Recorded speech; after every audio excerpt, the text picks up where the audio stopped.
Peace, family. I'm your natural mystic medicine man with some more good news from nature.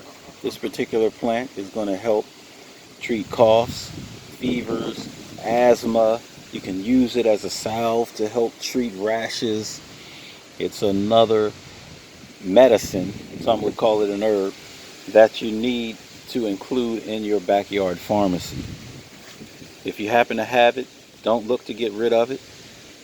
Far too many people look to get rid of these weeds, investing their hard-earned money into weed killers, and they come in and they kill everything in their yard. And of course, I've mentioned this before, and you're going to hear me mention this many more times, but they make way for grass.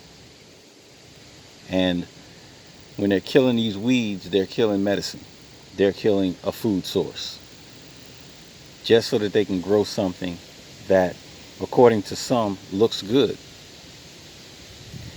But we find that many of the people in this society have an intolerance for diversity. But when you look at nature, you're going to see all these plants, all these different types of plants growing right together side by side, sharing the resources, even benefiting one another.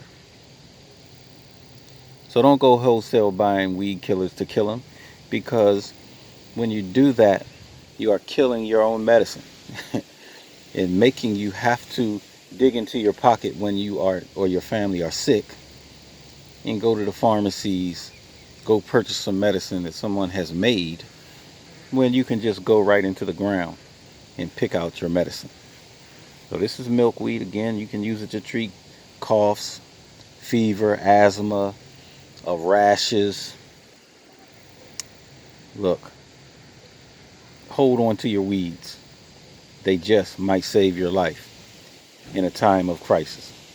This has been your natural mystic medicine man. I'm going to talk to you soon. Peace and guidance. And don't forget, always do your own research. You see these tops here, these are seeds. On a side note, and you see this wind blowing, it's actually blowing the seeds all over the place. How does dandelion spread? This is not dandelion, but it's similar to dandelion. The wind takes the seeds and blows them all over the place. So basically, I've already planted some of these in strategic areas on our property, but now I'm just letting the wind take them and blow the seeds all over the place, and we'll have milkweed growing up, and we'll be able to utilize it when needed. Peace and guidance.